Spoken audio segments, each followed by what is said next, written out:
Bonjour YouTube, comment ça va? Car il n'est jamais trop tard, voici aujourd'hui mon test de l'iPhone 13 Pro Max. Car en fait vous êtes très nombreux à m'avoir demandé cette vidéo depuis des semaines, des mois, je reçois beaucoup de messages. Donc je me suis dit autant quand même vous faire un test alors qu'il est sorti il y a quand même plusieurs mois de cela, mais cette fois-ci un test sur un retour d'expérience après plusieurs mois d'utilisation, au lieu de faire des tests comme je fais habituellement au bout de 2-3 semaines environ. L'iPhone 13 Pro Max c'est donc le gros smartphone qu'Apple a lancé cette année, un iPhone qui reprend point par point les éléments par exemple qui avaient été introduits en 2020 avec l'iPhone 12 Pro Max, sauf que cette année, il n'opte pas pour ce côté vraiment unique de la gamme, je m'explique. L'année dernière, les iPhone 12 Pro Max étaient différents des iPhone 12 Pro sur plusieurs points. Déjà la taille d'écran, on le sait, mais également la batterie. Et en plus de ça, l'iPhone 12 Pro Max avait un zoom optique x2,5 contre un x2 pour l'iPhone 12 Pro, ou encore avait la possibilité d'avoir un capteur principal avec une stabilisation justement par mouvement du capteur. Là où les iPhone 12 Pro n'avaient pas ça. Donc en fait, si on voulait vraiment le meilleur iPhone d'Apple en 2020 sur la gamme iPhone 12, il fallait investir dans l'iPhone 12 Pro Max. Cette année, Apple a décidé d'enterrer cette règle qu'ils avaient instaurée. Et en fait, l'iPhone 13 Pro ou l'iPhone 13 Pro Max ont exactement les mêmes technologies, les mêmes possibilités offertes, sauf sur deux points, bien entendu, on le voit, l'écran qui est plus grand, mais également la batterie qui est différente. Mais avant de parler des technologies, reparlons quand même un peu du design de ce téléphone qui est somptueux, on le sait. Ce design est hérité de celui qu'on a toujours dans les iPhone 12 Pro et 12 Pro Max, de l'acier inoxydable sur les côtés, avec ce design plat, très joli, un peu brique, mais très sympathique. Le dos en verre dépoli, matifié, dont ce nouveau coloris, le bleu alpin que j'ai dans l'iPhone 13 Pro Max. Un bleu un peu givré, un bleu qui est un peu clair, qui est très cool.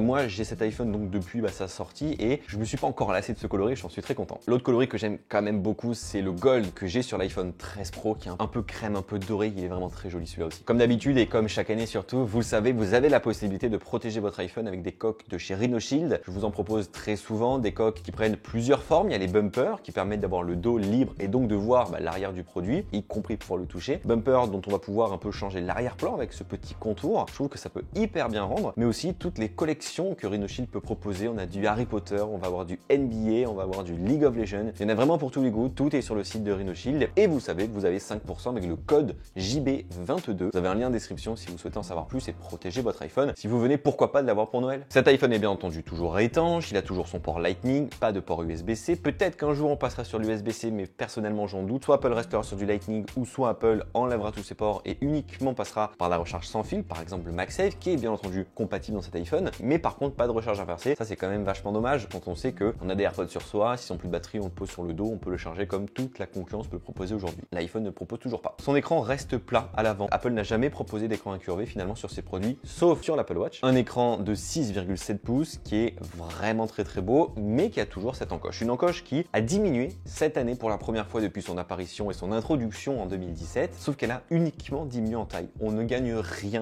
en interface, en application, en surplus, en ajout, on ne gagne rien du tout sur cette encoche qui a simplement diminué pour être diminuée. Cette encoche donc qui embarque Face ID, qui permet d'éverrouiller le smartphone avec son visage. On n'a pas de Touch ID intégré, ni sur le bouton d'allumage, ni sous l'écran. Donc finalement, il faut soit avoir une Apple Watch pour pouvoir utiliser Face ID quand même quand on a un masque, et si on n'a pas d'Apple Watch, du coup Face ID c'est quand même vachement compliqué. Mais ce qui change comparé, même si la taille d'écran en elle-même ne change pas, c'est la technologie employée. Cette année, on a l'apparition du ProMotion qui existe déjà sur les iPad Pro, qui existe également depuis pas très longtemps sur les MacBook Pro. Cet écran ProMotion, c'est un écran 120 Hz. 120 Hz, c'est le taux de rafraîchissement de l'écran. Ça existe depuis des années sur Android. Ça fait enfin son apparition sur l'iPhone. C'est un écran avec un taux de rafraîchissement 2 fois plus rapide que les iPhones qui n'en ont pas par exemple, ce qui permet tout simplement d'avoir cette sensation juste au toucher, visuellement également, d'avoir un iPhone beaucoup plus rapide. Non seulement pas que grâce à la puissance embarquée dans le téléphone, mais aussi dans les interactions de simplement balayer de pages, de swiper, et Dieu sait qu'on en fait des swipes toute la journée sur Instagram, sur TikTok, sur Twitter, sur Facebook. Bref, c'est vachement pratique. Et surtout également dans les jeux vidéo, on va voir du 100 Hz sur certains jeux qui sont compatibles et adaptés. Alors encore une fois, au tout début, lorsque j'ai eu ces nouveaux iPhones avec cet écran 100 Hz, je voyais une petite différence, mais pas plus que ça. C'est vraiment au fur et à mesure et sur le long terme où on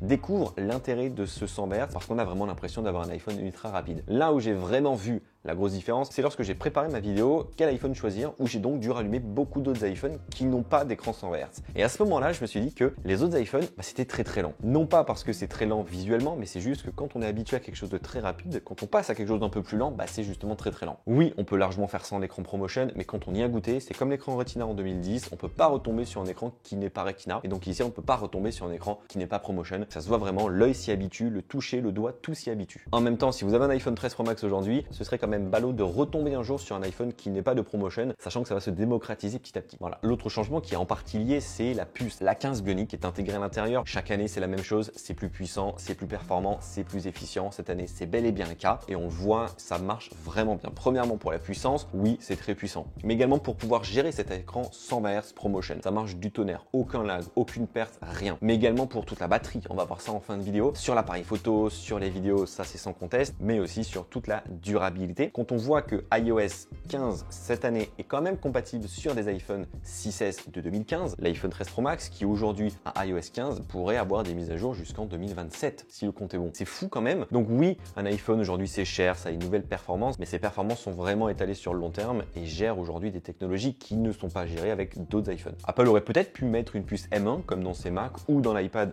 dans l'iPhone. Ça n'a pas été choisi. En même temps, le M1 et A15 Bionic, on a vu que c'était quand même très similaire. C'est un iPhone bien entendu compatible 5G. On le sait depuis l'année dernière, les iPhone 12 et tout ce qui s'ensuit sont des iPhones compatibles 5G. Aujourd'hui, le seul iPhone un peu récent, l'iPhone SE, n'est pas compatible 5G. Il devrait peut-être se mettre à jour en début d'année 2022. La 5G, c'est bien sympathique, mais sachez bien entendu que vous pouvez avoir un iPhone 13 Pro Max et quand même avoir un forfait 4G, il n'y a pas de souci. Moi, j'ai un forfait 5G, mais en fait, il faut être au bon endroit pour que ça marche. Il faut avoir la bonne couverture, il faut être chez le bon opérateur et parfois on a de la fausse 5G. Donc oui, la 5G c'est sympa, mais honnêtement, payer parfois aussi cher pour de la 5G qui est finalement de la 4G+, autant avoir un forfait 4G et attendre que la 5G se démocratise pour avoir de la vraie 5G. Et donc bien entendu, l'autre grosse nouveauté, j'ai envie de dire cette année sur les iPhones, c'est la partie photo. Apple a décidé de garder son triptyque grand angle, ultra grand angle et téléobjectif qui marche du tonnerre, on va pas se le cacher depuis des années, mais simplement en proposant des optiques beaucoup plus grosses et donc on le voit, le module photo grossit beaucoup. Comparé par exemple à un iPhone 12 Pro, un 12 Pro Max, un 13 et un 13 Pro Max, on voit une énorme différence de taille de module photo. Le 13 Pro Max, il est vraiment très très gros, mais finalement on s'y fait avec ce module photo qui sort du boîtier. C'est pas très pratique parce que du coup,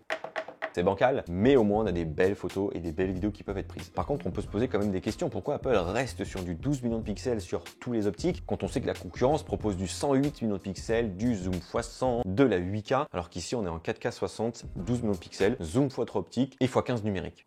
Mais le gros talent d'Apple, c'est dans la gestion, bien entendu, de ses photos avec son intelligence artificielle. Ça marche très bien, c'est très joli. Et surtout, le gros avantage que je découvre, que j'apprécie et que finalement j'apprends toujours et encore, c'est cette gestion de simplement appuyer sur un bouton et d'avoir une photo clean sans rien avoir à faire. Là où parfois sur d'autres téléphones Android, on va voir un peu cette photo qui va changer dès qu'on prend la photo et qu'on ouvre la photothèque. Ici, la photo est identique à ce que l'on a sur l'écran et ce que l'on a dans son appareil photo, enfin dans sa bibliothèque. Et ça, c'est quand même très très cool. Donc cette année, on a toujours un grand angle classique qui fait de très très bonnes photos. J'ai eu la chance d'aller un peu dans le monde entier depuis quelques mois avec cet iPhone 13 Pro Max et les photos sont magnifiques. À Hawaï, déjà que les paysages sont beaux. Avec un iPhone 13 Pro Max, je me suis fait plaisir et le grand angle retranscrit exactement ce que j'ai vu là-bas. C'est vraiment les couleurs que je voyais. Il n'y a pas de retouche, c'est clean, c'est beau, c'est net, il y a un beau grain, bref, c'est joli. L'ultra grand angle aussi marche bien en soi, même si on a parfois un peu de différence sur ce que l'on va retrouver par exemple en qualité perçue entre un grand angle et un ultra grand angle. Les bords vont être un peu bruités sur un ultra grand angle, même si la colorimétrie en elle-même va rester identique et ça c'est quand même un très bon point. A l'inverse, on a donc toujours ce téléobjectif, sauf que cette année il passe en zoom x3, nouveauté de l'iPhone 13 Pro ou de l'iPhone 13 Pro Max, alors que le 12 Pro était en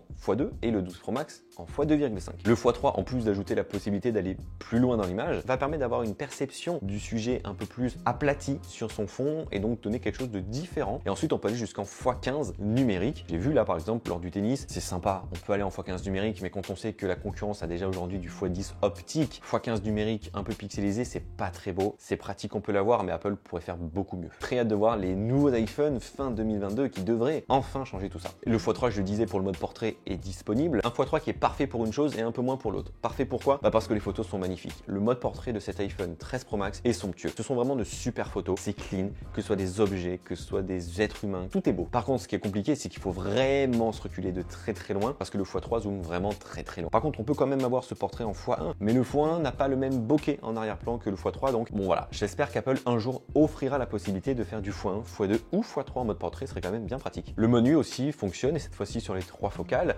même si le menu est beaucoup plus joli en grand angle qu'en ultra grand angle ou qu'en téléobjectif, il fonctionne et on peut même aller pourquoi pas jusqu'à un mode nuit en astrophoto. Je me suis amusé à Hawaï puisqu'il y avait très peu de pollution lumineuse de faire des photos en astrophoto, j'ai envie de dire. Bon, le résultat est quand même assez jaunâtre parce que juste à côté la seule source de lumière était jaune. Ça marche bien, c'est pas non plus le truc à faire tous les 4 matins. Nouveauté aussi, le mode macro qui fait son apparition. Pas très utile, mais bon, un jour j'ai eu une coccinelle sur ma main, je me suis dit bon on va la regarder d'un peu plus près. Et finalement, il a pris toute son utilité ce mode macro. Côté vidéo, vous le savez, l'iPhone ne peut permettre de filmer qu'en 4K 60 images par seconde au maximum, mais avec la technologie, si vous le souhaitez, Dolby Vision HDR. C'est une technologie qui est très sympa, mais il faut également pouvoir le lire. Soit vous pouvez le lire sur votre télévision, si elle est compatible, vous pouvez le lire sur votre ordinateur, mais le mettre dans un logiciel de montage vidéo, parfois, ça vous change l'aspect et surtout, il faut savoir gérer le Dolby Vision et l'HDR. Donc parfois, il faut mettre des filtres, il faut mettre des LUT et pas à la portée de tout le monde en soi. Donc moi, je vous conseille quand même de filmer uniquement en 4K 60 images par seconde. C'est vraiment bien stabilisé en portrait ou en paysage. Vous le downgradez pourquoi pas en 1080p pour vos montages vidéo parce que l'iPhone fait quand même de super vidéos et vous serez très servi. Parce que l'autre grosse nouveauté, on le sait en partie vidéo cette année, c'est bien entendu le mode cinématique dont je me suis aperçu que j'utilisais beaucoup. Par exemple, ces plans que j'ai filmés d'une BMW iX, ils ont été dans ma vidéo finale YouTube filmée à l'iPhone en mode cinématique. Alors oui, c'est uniquement de la 1080p, mais le mode cinématique, je trouve, fonctionne du tonnerre et la voiture est super belle dans ces vidéos mode cinématique. On peut filmer bien entendu en caméra avant également, en 4K 60 images par seconde, il n'y a pas de souci, et prendre de très belles photos aussi en caméra avant, même si on pourrait, pourquoi pas encore une fois, s'attendre à un peu mieux en caméra avant. Donc oui, l'iPhone 13 Pro Max est un super photophone, il n'y a rien à dire, peut-être le meilleur iPhone aujourd'hui qui fait des photos, même si l'iPhone 13 Pro fait la même chose. Et enfin, dernier point, la batterie. Encore une fois, très agréablement surpris par la batterie de cet iPhone 13 Pro Max. Si vous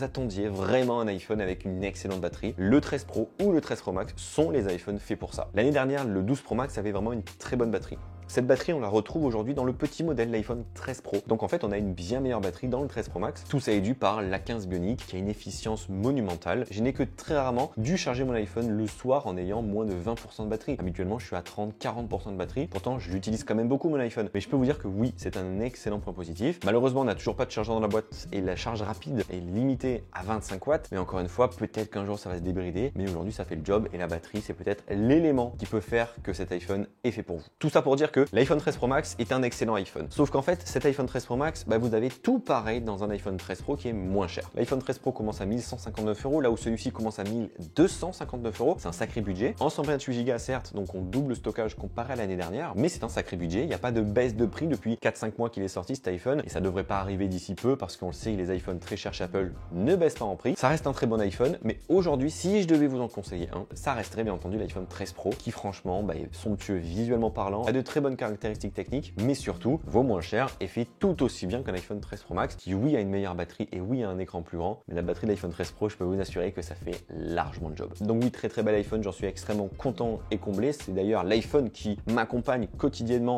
depuis à peu près octobre 2021 et qui devrait m'accompagner normalement jusqu'à la sortie des prochains iPhones en fin d'année. On verra qu'est-ce que ça va donner. En tout cas, si vous avez la moindre question, n'hésitez pas, les commentaires sont là. Gros pouce bleu dans la barre des pouces bleus si vous avez apprécié la vidéo. D'ailleurs, c'est plus des pouces bleus, c'est des pouces noirs ou des pouces blancs, bref, vous mettez la couleur que vous souhaitez juste en dessous. Prenez soin de vous, à très vite, bye bye.